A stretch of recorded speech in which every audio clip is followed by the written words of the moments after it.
Joining us now is North Dakota Republican Senator Kevin Cramer. Senator, thank you so much for your time tonight. Walk us through the arguments that you've heard the past few days. Your colleague, Senator Cassidy, of course, was swayed enough to change his vote on the constitutionality of the trial. Were you moved by the new videos and emotional blow-by-blow of what happened?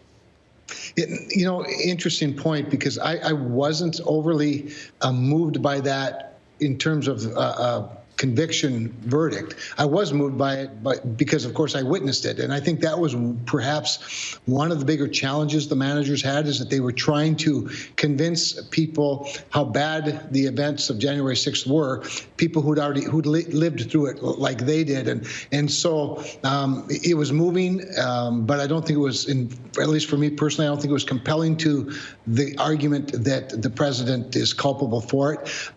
That's a separate matter, but yeah, I mean, certainly, and I have to compliment, by the way, the managers. I think they were far better than the managers were a year ago in the previous impeachment effort. I think the manager, Raskin, was particularly effective. Obviously, a very bright guy. I was thinking, gee, I'd like to take a class from him. I thought some of the others that were good included certainly Neguse from Colorado. I thought he was very good in his presentation. Plaskett from the Virgin Islands. So some of these people I served with in the House, of course, previously. So they did as good a job, I think, as they could in presenting the case. They certainly had a lot of nice, video and well edited and those kinds of things. But again, I think it was a difficult challenge for them to convince us while we were also witnesses.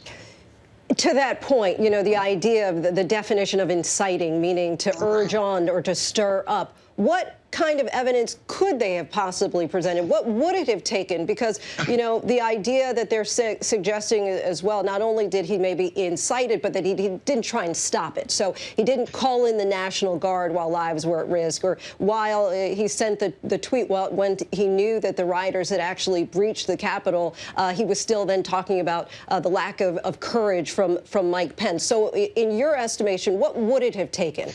Yeah, so it's a great point, because I think one of the challenges that they had was the timelines and things that they were presenting, thinking about things in real time as we were living them out. It wasn't difficult to imagine that the president was, doing and thinking one thing while these other things were happening, even on TV, but down the street, and I think that a couple of things that come to mind. For one thing, I think Mr. Neguse in his closing arguments asked a very important question. Was this foreseeable? And I think he thought that for everybody in the room that the answer would be yes. And I thought it was an answer that wasn't very effective for them, because I don't think it was foreseeable. I think when you look at the the wholeness of President Trump's 4 years, his rhetoric, his rallies, the use of words, nobody foresaw, he certainly didn't foresee that there would be violence as a part of it.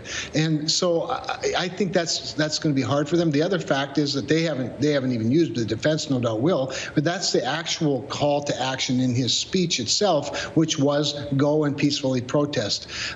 So if he'd have said go and not fight like hell, but go and break into the Capitol, smash your way in and try to do harm to people, that would have been, that would have been obviously more culpable. Well, still, he did use words like fight, fight, fight, but I'll move on from there. The Senate, as you know, voted 56-44 that the trial was constitutional. In your view, is it your obligation and that of your colleagues at this point to vote the case on the merits of the facts? The House impeachment managers closed with the argument that in a court of law, if a constitutionality argument is dismissed by a judge, each side has to then move forward, and the jury or judge has to then consider the case. They can't go back and say, well, we didn't view the trial as constitutional. So herein lies what I think is going to be an interesting question. It's going to be different perhaps for individuals, various individuals, because I struggled with it myself, quite honestly, Lindsay. And I think for me, I have to conclude that the Senate, while I was on the, on the 44 end, the minority end, the Senate in governing itself And that's somewhat unique. Obviously, juries don't necessarily govern themselves, but the Senate governs itself in the sense of it determines its own constitutionality or jurisdiction. The Senate said by that vote of 56-44, yes, it is. And I think I honor that, I guess. At first, I was thinking maybe a lack of constitutionality in my own mind was reason enough to vote to acquit, but I wasn't expecting either that the hill for the managers to climb was going to be all that easy to climb. So I guess the short answer to that long one is, yeah, I do think that we're obligated to hear the facts and to judge it on its merits, not on the constitutional question, which we already answered in the affirmative. Now, if this trial had been taking place while former President Trump were still in office, do you think that you would vote to convict then, or perhaps might consider that more likely? I don't think I would consider it more likely because of the answer I just gave you. I think that, clearly if he was still president, there wouldn't have been a constitutional jurisdictional question for the United States Senate. And at that point, we would be dealing with the facts, on the first day rather than on the second day. So even at that, they would have to demonstrate a level of culpability that, I think would meet the standard for impeachment.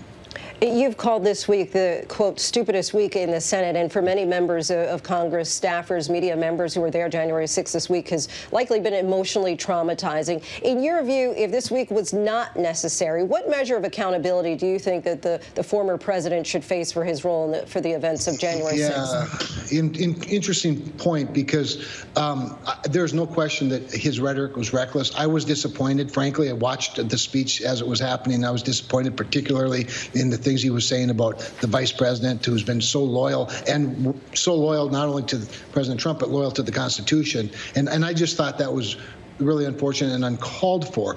And for that, that recklessness, had Democrats tried something different, whether it's censure, I guess is the word that they like to use, or some sort of an admonishment, I'd have probably been open to something like that. Certainly, I've been quite public about my disappointment in the speech and the rally and whatnot. But at this point, they chose this other route, and I think it's pretty difficult now to ramp that back.